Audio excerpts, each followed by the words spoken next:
बाबांच्या नावानं, बाळू मामाच्या नावानं मराठवाडा ही क्रांतिकारकांची भूमी आहे आणि या क्रांतिकारकाच्या भूमीमध्ये बीड जिल्हा क्रांतिकारी आहे। संत भगवान बाबाच्या पावन स्पर्शाने पावन झालेली ही भूमी आहे। कवी मुकुंदराज यांचा सहवास या भागाला लागलाय। निजामांच्या विरोधामध्ये बंड करणारे, निजामांना पळती भुई थोडी करणारे नवसाजी नाईक आणि धर्माजी प्रतापराव हे पण याच मातीत जन्मालेले आहेत आणि ज्यांच्याकडे बघून, ज्यांचा आदर्श घेऊन व्यासपीठावरती भुजबळ साहेब सोडून जे बाकीचे तरुण मंडळी आहेत हे जे सत्तेचं पाणी चाकतायत, ज्यांचा आदर्श घेतला, ज्यांचं नाव घेतलं तर 12 हत्तीचं बळ येत आहे, असे ओबीसीचे नेते स्वर्गीय गोपीनाथरावजी मुंडे साहेब आज आमच्या अधिकारावरती गदा येते। आमच्या हक्काचं संरक्षण करण्यासाठी मागच्या 2 वर्षापूर्वी कुणाची बोलायची हिम्मत होत नव्हती। अशा काळामध्ये ज्या सिंहानं डरखाळी फोडली ते छगनराव भुजबळ साहेब व्यासपीठावरती आहेत।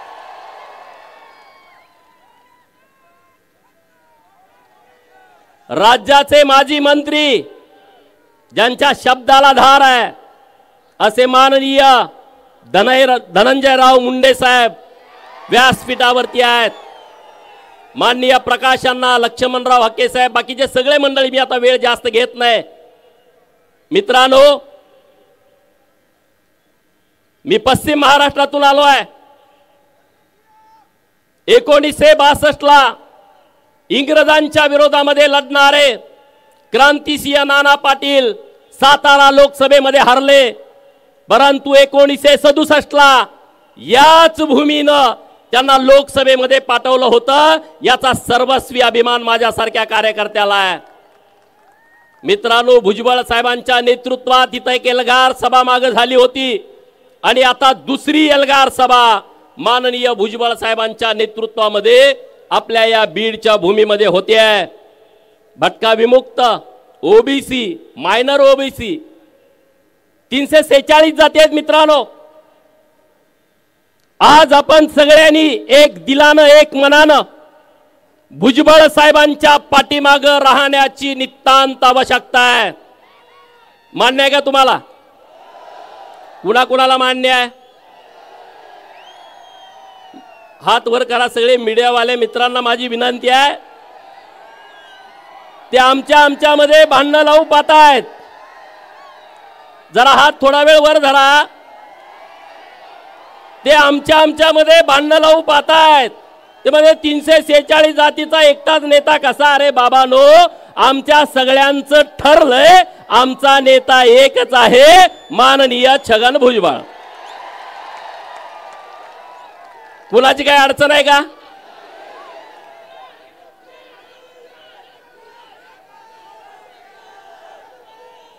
मित्रांनो, माधव हा फॉर्म्युला पण मागे बघितला होता राजकारणामध्ये। माधव म्हणजे कृष्ण आणि कृष्ण नीती आपण आता अवलंबली पाहिजे। सगळ्यांनीच लढायची आवश्यकता नाही, सगळ्यांनीच हातामध्ये सुदर्शन चक्र घेण्याची आवश्यकता नाही आणि प्रत्येक वेळेस लढताना आपल्याच हातात बाण येईल असं नाही। कधी कधी अर्जुनाकडे बाण द्यावा लागतो आणि आपल्या सर्वांचा अर्जुन इथं व्यासपीठावरती बसलाय, बाण त्यांच्या हातामध्ये आहे, बाण त्यांच्या हातामध्ये आहे। आपण सगळे सैन्याच्या भूमिकेत आहोत, कार्यकर्त्याच्या भूमिकेत आहोत। तिकडच्या आळीमध्ये बऱ्याच गडबडी सुरू आहेत। त्यांना माहित आहे ओबीसी मध्ये जर फूट पाडली तरच आपलं गणित जुळू शकतं. आणि म्हणून त्याने एक पिल्लू सोडलं. काय पिल्लू सोडलं? की धनगरांना एसटीतून आरक्षण द्या, आमचा पाठिंबा आहे. धनगरांना एसटीतून आरक्षण द्या, तुमचा पाठिंबा आहे. आणि तुमचा बाप तिकडे बसलाय, तो तिकडे विरोध करायला लावतोय. हे कळत नाही का रे धनगरांना? धनगर काय एवढे काय तुम्हाला काय येडे वाटतायत का रे? घोडे लावण्याच्या तयारीत धनगर आहे आता. तुम्ही त्या नादाला लागू नका.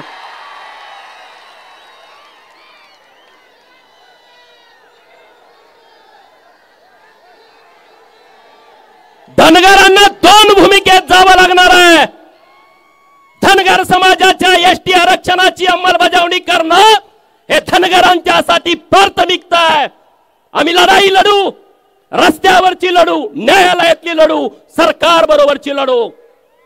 धनगरांच्या एसटी आरक्षणाची अंमलबजावणी करणं ही आमची प्राथमिकता आहे. परंतु 346 जातीचा समूह असणाऱ्या ओबीसीच्या आरक्षणाचा संरक्षण करण्याची जबाबदारी ही सुद्धा धनगरांच्या वरती आहे. म्हणजे तुम्हाला दुहेरी भूमिका घ्यावी लागेल. मी म्हणतोय ती योग्य आहे का अयोग्य आहे? जरा जोरात आवाज येऊ द्या. म्हणजे दोन भूमिकेमध्ये धनगरांना जावं लागेल. अख्ख्या भटक्या जमातीनं वंजारी समाजाचा आदर्श घेण्याची आवश्यकता आहे. लढायचं कसं, उभा कुठं राहायचं, अधिकारी कसं व्हायचं, हे वंजारी समाजाकडून सगळ्या ओबीसी आणि धनगरांनी शिकला पाहिजे. धनगरांनी तर पहिलं शिकलं पाहिजे. अरे मग या प्रस्थापिताच्या छाताडावरती घरी जाऊन नाचाल तुम्ही, एवढी क्षमता आणि ताकद तुमच्यामध्ये आहे. माझा माळी समाज एकजूट आहे, परंतु शांत आणि संयमी आहे. आणि म्हणून हे महादेव भुजबळ साहेबांच्या उपस्थितीमध्ये मी त्यामध्ये काही विषय जोडणार आहे. माळी धनगर वंजारी हा माधव आता आपल्याला तो माधव राव करावा लागणार आहे. म्हणजे माळी धनगर वंजारी रामोसी आणि वडार हे समाज आपल्या बरोबर जोडून छोट्या छोट्या समाजाला, बंजारा समाज आपला मोठा आहे, एसटी आरक्षणाची मागणी आहे. हा आम्ही आमच्यात काही करू, आमचा पाठिंबा या सगळ्या विषयाला. परंतु ओबीसीची चळवळ खिळखिळी करण्यासाठी एका बाजूला धनगरांना पाठिंबा द्यायचा. पाठिंबा कोण देतोय? तो कारखानावाला. काय नाव त्याचं? अरे त्याच्या गावामध्ये अहिल्या देवीचा पुतळा लावायला ह्या अवलादीनं विरोध केला. तो झेंडा लावायला देत नाही आणि तो धनगरांना आरक्षण द्या म्हणतोय. हाकेसराच्या गाडीवर दगड टाकणारा गेवराईतला म्हणतोय धनगरांना आरक्षण द्या. अरे काय आम्ही एवढे येडे राहिलोय काय? हा म्हणजे ओबीसीचं सगळं आरक्षण केलं पाहिजे, धनगर बाजूला पडला पाहिजे. माळी समाजाला एकटं पाडायचं आणि वंजाऱ्यांना शिव्या द्यायच्या, हा तुमचा एक कलमी कार्यक्रम चाललाय. समाजाला कशा काय शिव्या देऊ शकता रे? कसं काय तुम्ही देऊ शकता समाजाला शिव्या एखाद्या? आणि म्हणून हे इथून पुढच्या काळामध्ये आपण खपून घ्यायचं नाही. खपून घेणार का? अरे दोन नेते आपले ओबीसीचे आहेत. छगन भुजबळ साहेब एकदा बोलले होते प्रेसमध्ये की बाबा आज आमच्या आरक्षणावरती एवढी गदा येते. गोपीनाथराव मुंडे साहेब आज हयात नाहीत. दोघं हे आपले वाघ लढत होते. मित्रांनो, मुंडे साहेबांसारखा एक राजबिंडा नेता आपल्याला लाभला होता. एखादा सुपरस्टार सुद्धा मुंडे साहेबापेक्षा कमी देखणा असेल. व्यासपीठावर बसले आणि कंगवा फिरवायला लागले ना, आपण बघत राहायचो. बोलायला लागले तर ऐकत राहायचो. असे दोन नेते आपल्याला मिळालेत मित्रांनो. आणि म्हणून आपल्यात घाई गडबड करायची नाही. आपल्यात फूट पाडायचा प्रयत्न सुरू आहे. सतरंजीवरती बसायची वेळ आली. मला सांगितलं संयोजकांनी, गोपीचंद सतरंजी उभास, मी मांडी घालून खाली बसणार. कारण ओबीसीचा हक्क महत्वाचा आहे, ओबीसीचं संरक्षण महत्वाचं आहे. आपण सगळे नेते होऊ शकत नाही, आपण सगळे राजकारण यात आणायचं नाही। आपला ओबीसी चळवळीचा एकच नेता आहे आणि तो छगन भुजबळ साहेब आहे आणि छगन भुजबळ साहेब ठरवतील ती दिशा आपली आहे। हे तुम्हाला मान्य आहे ना? मान्य आहे का सगळ्यांना? हात वर करून जोरात सांगा। मग आता भुजबळ साहेब तुम्ही ठरवाल ती दिशा आहे आणि त्या दिशेच्या सोबत आम्ही सगळेजण आहोत। अरे सरसकटचं प्रकरण आलं, सरसकटचं प्रकरण आलं। आमच्या मामीला द्या, मामाच्या मामीला द्या, मामीच्या काकाला द्या, काकाच्या पुतण्याला द्या। अरे काय सरसकट प्रकरण गेल्या वर्षी आलं, त्याचं एवढं वादळ उठलं। भुजबळ साहेबांच्या नेतृत्वात आपण सगळे एक झालो आणि बाबांनो ते सरसकटचं प्रकरण जागच्या जागी थांबलं। थांबलं की नाही थांबलं? नाहीतर आता सगळे आम्ही हे आहे आम्ही ते। आता मग तुम्ही कसं काय रे, तुम्हाला कमीपणा वाटत नाही का आमच्या बरोबर बसायला? हा, गरीब मराठा समाजाच्या विरोधामध्ये ना मुंडे साहेब होते, ना भुजबळ साहेब आहेत, ना गोपीचंद पडळकर आहे, ना धनंजय मुंडे साहेब आहेत। गरीब मराठा समाजाच्या विरोधात आम्ही कधीच नाही। जे तुम्हाला वेगळं आरक्षण दिलंय त्या वेगळ्या आरक्षणाचं आम्ही सगळे समर्थन करतो। करतो की नाही? वेगळं आरक्षण आहे नाही तुम्हाला ओबीसी विरोध करतोय, ओबीसी विरोध करतोय। मीडियावाल्या मित्रांना माझी विनंती आहे, ओबीसी सगळा समाज गरीब मराठा समाजाला, मागासल्या मराठा समाजाला जे वेगळं एससीबीसीचं आरक्षण दिलंय त्याचं आम्ही कालही समर्थन करत होतो, आजही समर्थन करतोय आणि उद्याही समर्थन करणार आहे।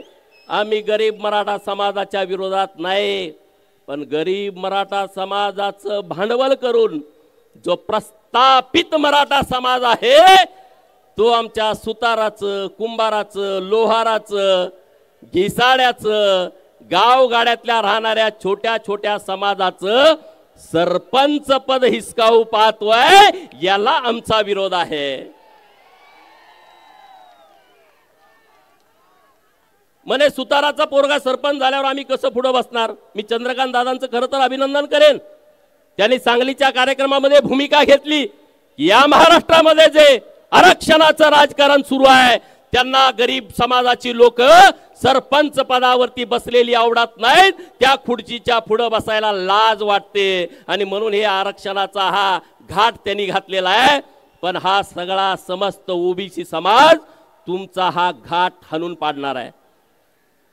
ओबीसीच्या चळवळीमध्ये येताना अरे समोरनं लांडग्याचा कळप अंगावर यायला लागलाय, लांडग्याचा कळप तो तुमच्यावरती अटॅक करायला लागलाय आणि आपण म्हणतोय नाही नाही आम्ही सर्व समावेशक आहे, आम्ही नुसतं ओबीसी नाही, आम्ही सर्व समावेशक आहे। लांडगा तुमचा आता गळा घोटणार आहे आणि आपण म्हणायचं का आम्ही सर्व समावेशक आहे? अरे आपल्या हातात आहे ते फेकून मारलं पाहिजे आणि सांगितलं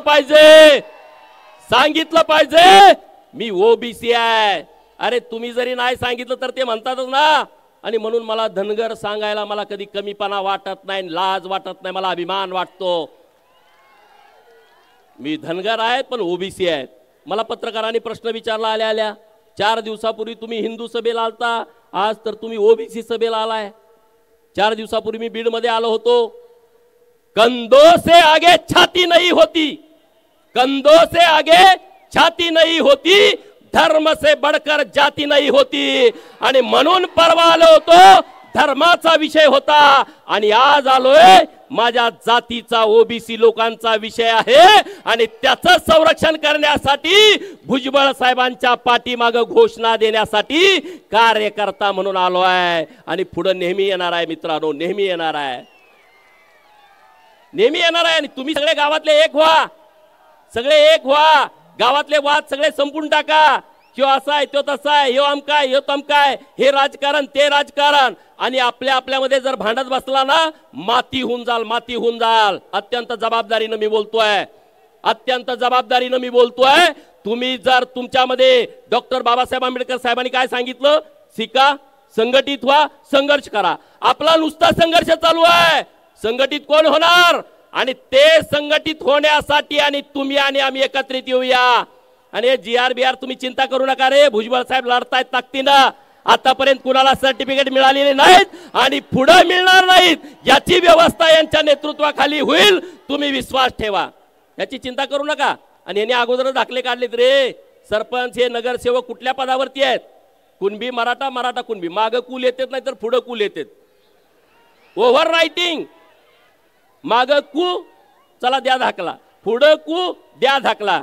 साहेब मला विनंती अशी करायची आहे, जो प्रांत खोटा दाखला देईल, जो जात पडताळणी समितीचा प्रमुख खोटी जात पडताळणी देईल, त्याला पहिला बीडच्या तुरुंगात टाकायची व्यवस्था केली पाहिजे. 50,000 घेतलं का दाखला देते, पण आज नाही रे. त्यांना काय वाटतंय आम्ही लय दाखले दिले, माग दाखले ह्यांनी काढलेत बरेच. पुण्यामध्ये मला वाटतंय 16 का 17 नगरसेवक या दाखल्यावरती आहेत. नाशिकमध्ये तशी परिस्थिती सगळीकडे आहे. आणि म्हणून याच्यावरती कुठंतरी एकदा निर्णय आला पाहिजे भुजबळ साहेब. ही सगळी लोक आपल्या बरोबर आहेत, आपल्या सोबत आहेत. आणि त्यामुळं मी तुमच्याशी बोलत असताना आता मागे आकडे येतात, 58 लाख नोंदी सापडल्या. 58 लाख कशाला म्हणतात? एक जर 100 वर्षापूर्वी 58 लाख नोंदी सापडल्या, आमची संख्या म्हणे 5 कोटी आहे. अरे मराठवाड्यामधले जिल्हे, विदर्भात तर सगळे हे कुणबी पंजाबराव देशमुखांच्या सांगण्यावरती झाले. मराठवाड्यातला यवतमाळ असेल, वाशिम असेल, बुलढाणा असेल, तिकडं गोंदिया असेल, वर्धा असेल, चंद्रपूर असेल, गडचिरोली असेल आणि नागपूर असेल, इकडं तर मराठा समाज पूर्वीच कुणबी झालाय. कोकणातला मराठा समाज म्हणतोय आम्हाला कुणबीचा दाखला नको. मुंबईमध्ये मराठा असायचा प्रश्नच नाही, कारण तिथं आग्र्या कोळ्यांची मुंबई आपण सगळ्या पुस्तकामध्ये वाचतो. नवी मुंबईमध्ये रायगड येतो आणि तिकडं पालघर आणि ठाणे येतो. तो आदिवासी बहुल जिल्हा आहे. खानदेशामध्ये नंदुरबार आदिवासी बहुल आहे. तिथं राहिला नाशिक, धुळे, जळगाव. आणि तुमचे इथले जिल्हे छत्रपती संभाजीनगर, जालना, बीड, परभणी, हिंगोली, नांदेड, धाराशिव, लातूर. पलीकडे राहिला सोलापूर, सांगली, कोल्हापूर, सातारा, पुणे आणि अहिल्यानगर. जिल्हे किती झाले मोजा? तिकडचे 3 इकडचे 8, 8 आणि 3 11, अहिल्यानगर 12, 12 आणि 5 17. 17 जिल्ह्यामध्ये 5 कोटी असतात का रे? कुठलं तुमचं कॅल्क्युलेटर आहे? कुठलं कॅल्क्युलेटर आहे? एवढी लोकसंख्या तर या 17 जिल्ह्यामध्ये आहे का?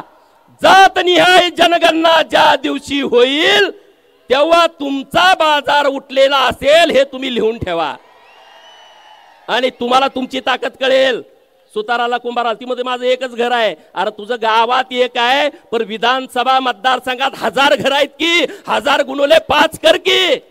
लोहार म्हणते माझं गावात एकच घर आहे, लपतय. अरे गावाचा विचार करू नको, विधानसभा मतदारसंघाचा विचार कर. तेव्हा तुझी 5000 7000 लोकसंख्या होत्या. आणि या महाराष्ट्रामध्ये असे कितीतरी आमदार आहेत की जे 5000च्या आत निवडून आलेत. एकटा लोहार एखाद्या आमदाराला पाडू शकतो, एवढी हिंमत तुमच्यामध्ये आहे रे. पण तुम्ही म्हणताय जाऊ द्या, ते भुजबळ साहेबांचं काम आहे. अरे भुजबळ साहेबांचा 78वा वाढदिवस झाला परवा. सगळे उभा राहून त्यांना वाढदिवसाच्या शुभेच्छा द्या. सगळे उभा राहा. भुजबळ साहेब हे 100 वर्ष 100वा वाढदिवस करण्यासाठी या महाराष्ट्रातल्या गरीब लोकांच्या तुम्हाला शुभेच्छा आहेत.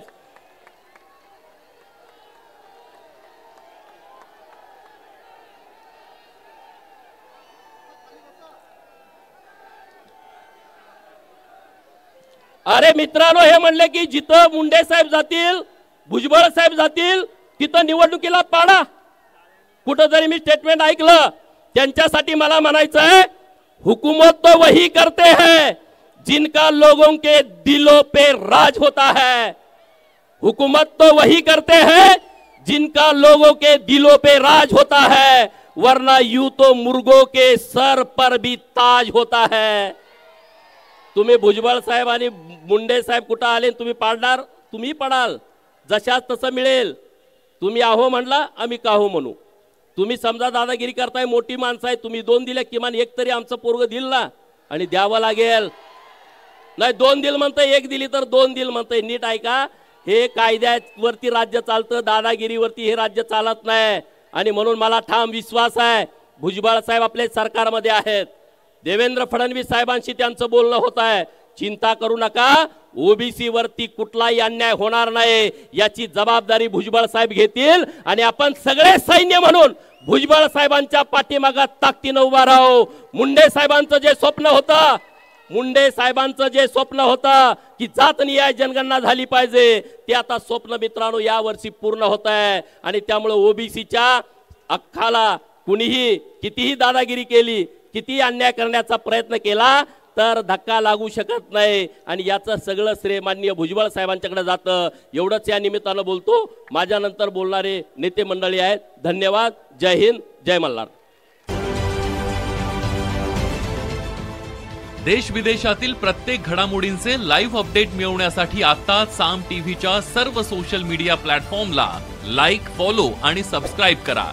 तसंच सर्व नोटिफिकेशनसाठी बेल आयकॉन प्रेस करायला विसरू नका।